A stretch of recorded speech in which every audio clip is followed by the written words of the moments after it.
Hello friends, എൻ്റെ പുതിയൊരു വീഡിയോയിലേക്ക് എല്ലാവർക്കും സ്വാഗതം.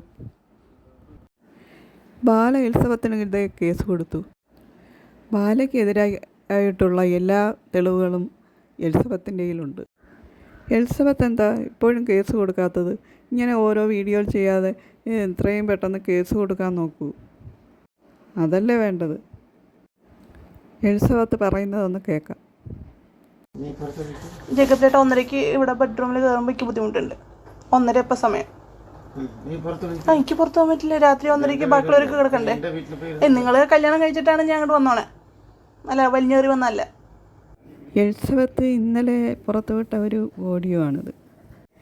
രാത്രി 1:30 മണിക്ക് ഒരു വ്യക്തിയെയും കൂട്ടി എലിസബത്തിൻ്റെ ബെഡ്റൂമിൽ ചെന്നപ്പോൾ അതിനെതിരെ പ്രതികരിക്കുകയാണ് എലിസബത്ത്. ഹായ്, ഞാൻ എലിസബത്താണ്. ആക്ച്വലി ഈ വീഡിയോ ഇടുന്നതെന്ന് പറഞ്ഞാൽ ഞങ്ങൾ കലൂര് താമസിക്കുന്ന സമയത്ത് ഞങ്ങൾ റിംഗ് എക്സ്ചേഞ്ച് നടത്തിയിട്ടുണ്ടായിരുന്നു.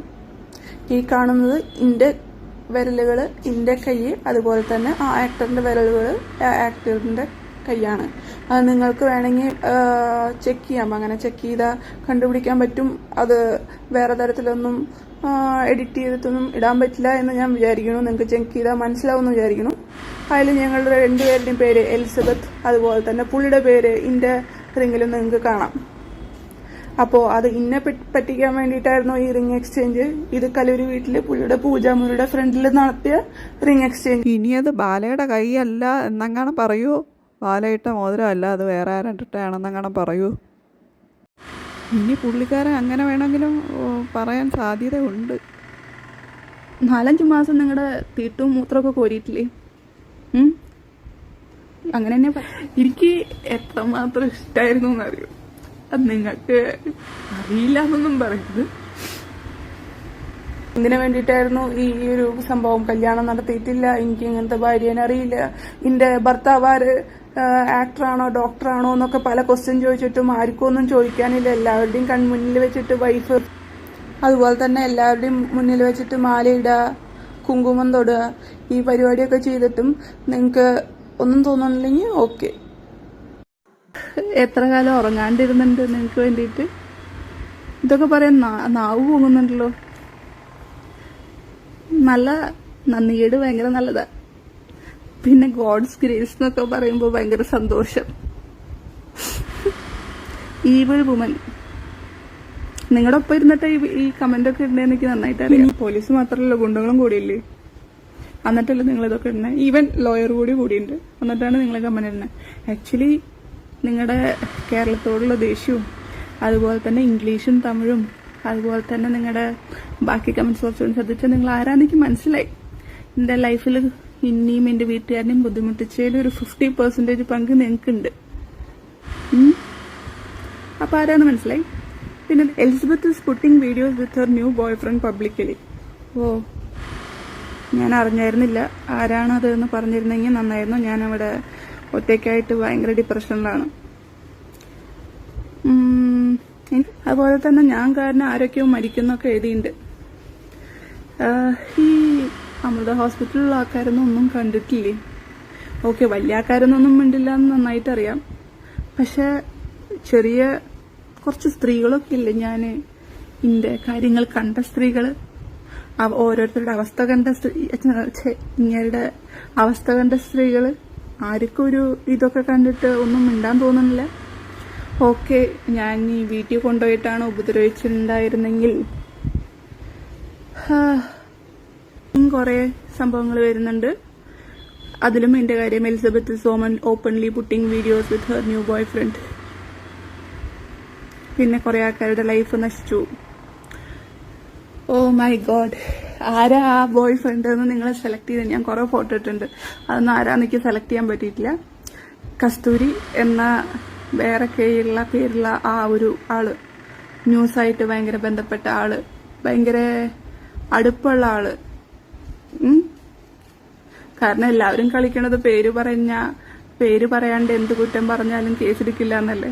അതുകൊണ്ടാണ് വരാത്തത്. പക്ഷെ ഇതിൽ പല സമയത്തും കേസ് എനിക്ക് വരാൻ ചാൻസ് ഉണ്ട്. ആയിക്കോട്ടെ, ഐ വിൽ സന്തോഷത്തോടെ ആ കേസ് ഞാൻ സ്വീകരിക്കും. കാരണം ഒരാളുടെ വീട്ടിലൊക്കെ തോക്കെടുത്ത് പോയിട്ട് ഭീഷണിപ്പെടുത്തിയിട്ട് പോലും കേസില്ലാത്ത സ്ഥലമൊക്കെയാണ് ഇവിടെ. അതിന് വേണമെങ്കിൽ ഞാൻ പ്രതിയാന്ന് പറയാം, അല്ലെങ്കിൽ സാക്ഷിയാന്ന് പറയാം. കാരണം ഞാൻ ആ വണ്ടിയിലുണ്ടായിരുന്നു. സോ എന്ത് വേണമെങ്കിലും പറയാം എന്നുള്ള ഒരിതാണ്. അതിനൊക്കെ സപ്പോർട്ട് ചെയ്യുക ഒരാൾക്കാര്. നിങ്ങളുടെ വീട്ടിലേക്ക് ഏതെങ്കിലും ആള് തോക്കെടുത്ത് കയറിയിട്ട് ഭീഷണിപ്പെടുത്തിയിട്ട്, ഓക്കെ എന്ത് തന്നെ പറഞ്ഞാലും ഭീഷണിപ്പെടുത്തി ചെയ്തിട്ടുണ്ടെന്ന് അതിനൊക്കെ സപ്പോർട്ട് ചെയ്യണ ആൾക്കാരുടെ മെന്റാലിറ്റി, ഞാൻ ഇന്നെ സപ്പോർട്ട് ചെയ്യണമെന്ന് പറയണമെന്നില്ല, പക്ഷെ അതിനൊക്കെ സപ്പോർട്ട് ചെയ്യണ മെന്റാലിറ്റി ഉണ്ടാവുമ്പോൾ ഇന്നെ സപ്പോർട്ട് ചെയ്യാൻ ഒരു ചാൻസ് ഇല്ല. ഒരു ഐസ്ക്രീം കഴിക്കാൻ പോയ എന്നെ പോയിട്ട് പിടിച്ചിട്ട് ഒരു കേസിൽ പ്രതിയാക്കാൻ ശ്രമിച്ചത് ശരിയായില്ല.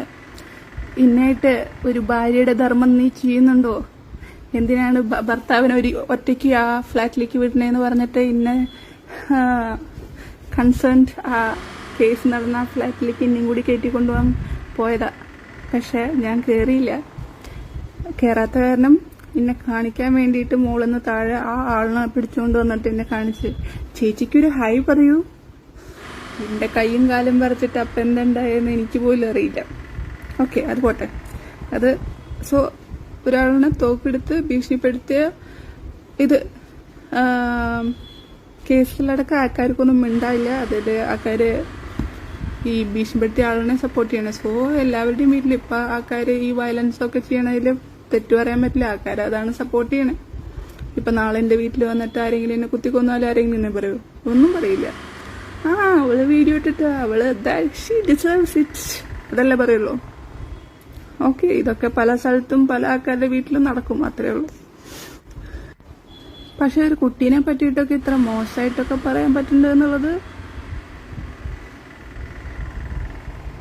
നിങ്ങൾ സ്ത്രീയാന്നെനിക്ക് അറിയാം, നിങ്ങൾക്കൊരു ഭർത്താവും കുട്ടിയുണ്ടെന്ന് അറിയാം, പക്ഷെ സ്റ്റിൽ അതിത്തിരി മോശമാണ്. പിന്നെ എന്തുമാത്രം കേരള വിരുദ്ധതയോടോ ഇതിലൊക്കെ. കേരളത്തെ സ്ത്രീകളൊക്കെ ഇത്ര മോശമാണോ? ഓക്കെ, ആണുങ്ങളോട് ചോദിച്ചപ്പോൾ ചിലപ്പോൾ അങ്ങനെ പറയായിരിക്കും. Oh my God, feeling sorry for as if she had lost her life. Oh my God, you are waiting for my death. എനിക്കറിയാം നിങ്ങൾ പണ്ടേ അതൊക്കെ വെയിറ്റ് ചെയ്യേണ്ടത്. നിങ്ങൾ മാത്രമല്ല, ആ ഒരു സെറ്റ് ഫുൾ അത് വെയിറ്റ് ചെയ്യേണ്ടതെന്ന് എനിക്കറിയാം. അത് നമ്മുടെ ലൈഫ് ലോസ് ചെയ്താലും വലിയ കുഴപ്പമില്ല. ഞാൻ ഓൾമോസ്റ്റ് ഒരു വർഷം പഠിച്ച എൻ്റെ MD എൻട്രൻസ് എക്സാമിൻ്റെ ഒരു മന്ത് മുമ്പാണ് അത് ഹോൾ ടിക്കറ്റ് എടുക്കാൻ പറ്റില്ല. ഈ MD എക്സാമിൻ്റെ ഒരു മാസം മുമ്പ് നമുക്ക് ഹോൾ ടിക്കറ്റ് എടുക്കേണ്ട. അന്ന് ഹോൾ ടിക്കറ്റ് എടുക്കാൻ സമ്മതിച്ചില്ല, എക്സാം എഴുതാൻ സമ്മതിച്ചില്ല. അതായത് ഞാൻ ഒരു 1.5 വർഷം ഇതിനു വേണ്ടിയിട്ട് പ്രിപ്പയർ ചെയ്തായിരുന്നു. അത് പ്രിപ്പയർ ചെയ്ത ആൾക്കാർക്ക് അതിന്റെ ബുദ്ധിമുട്ടൊക്കെ അറിയാം. കുറെ കാലം ഓർക്കൊഴിച്ചൊക്കെ ഇരുന്നിട്ടൊക്കെ തന്നെയാണ് പഠിച്ചോണേ. അപ്പോ ഓക്കെ, അത്രയ്ക്ക് ഇഷ്ടമുള്ള കാരണമാണ്. ഓക്കെ, ഇനി ആ ഒരു പ്രശ്നം കാരണം ലൈഫ് ഇല്ലാണ്ടാവണ്ടെന്ന് വിചാരിച്ചു. പക്ഷെ അന്ന് ഒരു വഴക്കുണ്ടായപ്പോ നല്ലൊരു അടി കിട്ടിയായിരുന്നു. അടി എന്ന് പറഞ്ഞാൽ നല്ല അടിപൊളി അടി. ഒരു 5-6 സെക്കൻഡിലേക്ക് ഒരു ഗ്രേ കളറാണ് അടി കിട്ടി കഴിഞ്ഞിട്ട്. അതെന്താണെന്നറിയില്ല. ഞാൻ ഡോക്ടറാണ്, പക്ഷെ എനിക്കറിയില്ല എന്താണ് ആ ഒരു കാരണം. ഓക്കെ, വീണ്ടും വീണ്ടും വായിക്കാൻ തോന്നും. Why feeling sorry for her as if she had lost her life. അടിപൊളി. പിന്നെ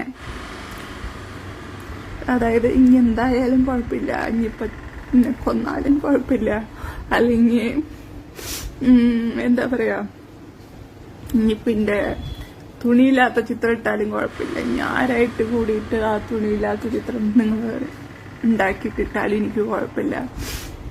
എന്ത് തരത്തിൽ നിങ്ങളെന്നെ പറ്റിയിട്ട് പറഞ്ഞാലും കുഴപ്പമില്ല. ആ തരത്തിലാക്കി തന്നതാ.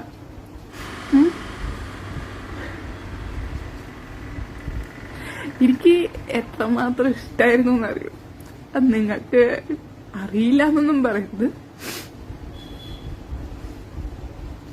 അന്നത്തെ എങ്ങനെ ഇതൊക്കെ പറയാൻ പറ്റിയെന്ന് ആലോചിക്കുമ്പോ